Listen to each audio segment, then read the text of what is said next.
Hello friends, मैं योगेंद्र आपके अपने यूट्यूब चैनल पर स्वागत करता हूं। दोस्तों, ये मध्यकालीन भारत का तीसरा वीडियो है। इससे पहले वीडियो बनाया, उसमें महमूद गजनवी के बारे में बताया।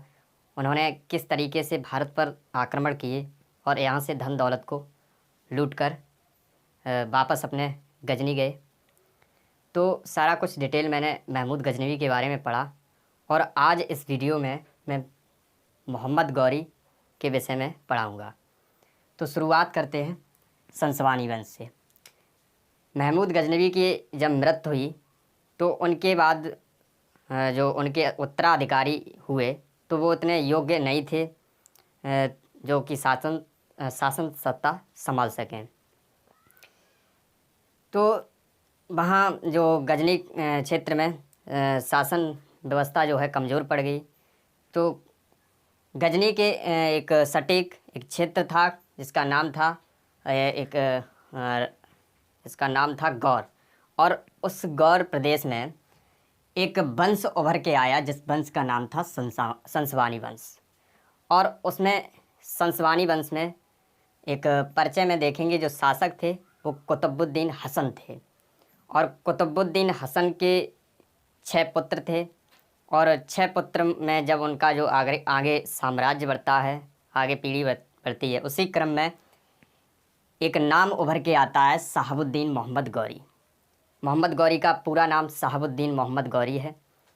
तो मोहम्मद गौरी का मुख्य उद्देश्य यह था मुस्लिम राज्य की स्थापना करना, यह उसका मुख्य उद्देश्य था। तो उसने क्या किया, प्रथम आक्रमण 1175 ईस्वी में मुल्तान पर किया। मुल्तान पर उसे जीत मिली। इसके बाद वह फिर गया, वापस गया और उसके मन में जिज्ञासा बढ़ी, वह उत्साह बढ़ा कि फिर हम आक्रमण भारत पर करें। प्रथम आक्रमण जो है भारत पर उसने मुल्तान पर किया था जिससे उसे जीत मिली थी। तो वह जो प्रथम आक्रमण था 1175 ईस्वी में किया था। तो वह वापस जाता है और उसके मन में जिज्ञासा बढ़ती है और हम युद्ध करें। तो वह फिर युद्ध करता है, गुजरात पर आक्रमण करता है। गुजरात पर आक्रमण 1178 ईस्वी में करता है। और यहाँ पर जो है शासक थे जो कि भीम द्वितीय, उनके साथ इनका मुकाबला होता है मोहम्मद गौरी का। तो उसमें जो है मोहम्मद गौरी की पराजय होती है और भीम द्वितीय जो है वहाँ पर जीत जाते हैं।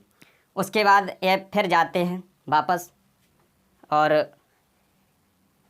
जब जाते हैं वापस और उसके बाद जो है इनका फिर जो है आक्रमण जो दिल्ली के शासक जो राजा थे पृथ्वीराज चौहान, उनके साथ मोहम्मद गौरी का जो है युद्ध होता है जो कि तराइन के मैदान में। ये युद्ध 1191 ईस्वी में हुआ पृथ्वीराज चौहान और मोहम्मद गौरी के बीच। तो इस प्रथम युद्ध में पृथ्वीराज चौहान जो है जीत जाते हैं और मोहम्मद गौरी की यहाँ पर हार होती है।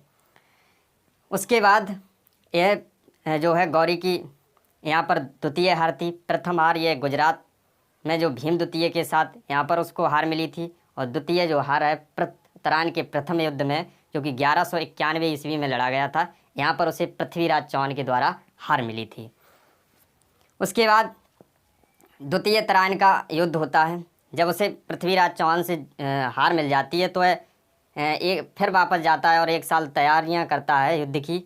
फिर वह दिल्ली के शासक पृथ्वीराज चौहान से तराइन के मैदान में वह द्वितीय युद्ध लड़ता है, द्वितीय तराइन का युद्ध जो कि 1192 ईस्वी में हुआ, जिसमें पृथ्वीराज चौहान और मोहम्मद गौरी के बीच मुकाबला होता है। तो इस युद्ध में गौरी की जीत होती है और पृथ्वीराज चौहान जो है उनकी हार होती है। इस युद्ध के बाद में ही भारत में मुस्लिम सत्ता की स्थापना हुई।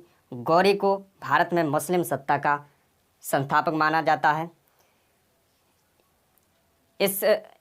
इन युद्धों के बाद फिर एक और युद्ध हुआ जो कि चंदावर का युद्ध। यह युद्ध 1194 ईस्वी में हुआ जो कि कन्नौज के शासक जयचंद और मोहम्मद गौरी के बीच ये युद्ध हुआ।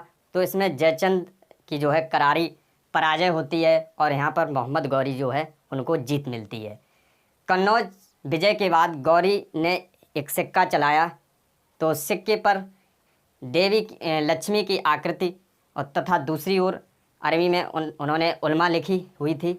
उसके बाद गौरी अंतिम बार अगर हम बात करें गौरी की, तो गौरी अंतिम बार भारत 1205 ईस्वी में आया और 1206 ईस्वी में वापस गौर लौटने के क्रम में उसकी हत्या 15 मार्च 1206 ईस्वी को हो गई है। 15 मार्च जब 1206 ईस्वी में उसकी हत्या जो है, उसकी हत्या रास्ते में कर दी जाती है।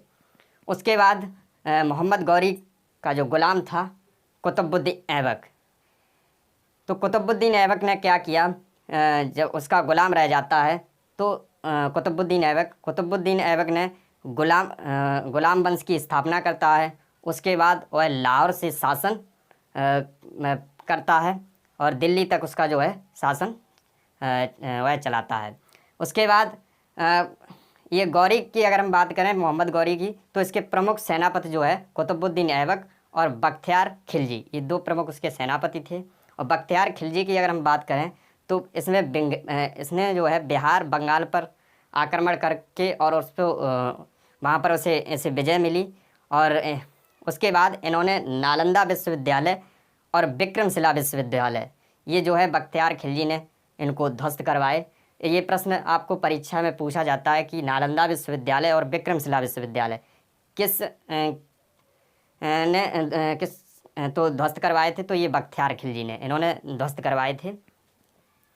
और महत्वपूर्ण आपके क्वेश्चन जो है इन युद्धों से जो आक्रमण हुए इनसे बनेंगे और यहीं से आपके जो है मोस्टली ये टॉपिक जो है बहुत इम्पोर्टेंट है मोहम्मद गौरी का, यहाँ से एग्ज़ाम में बहुत प्रश्न आपके बनते हैं।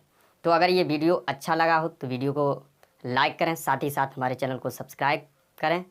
और इससे आगे हम कुतुबुद्दीन ऐबक के बारे में पढ़ेंगे, किस तरीके से उन्होंने गुलाम वंश में स्थापना की और ये सल्तनत काल जो भी है हम सारा उसमें पढ़ाएंगे आपको। तो वीडियो देखने के लिए धन्यवाद।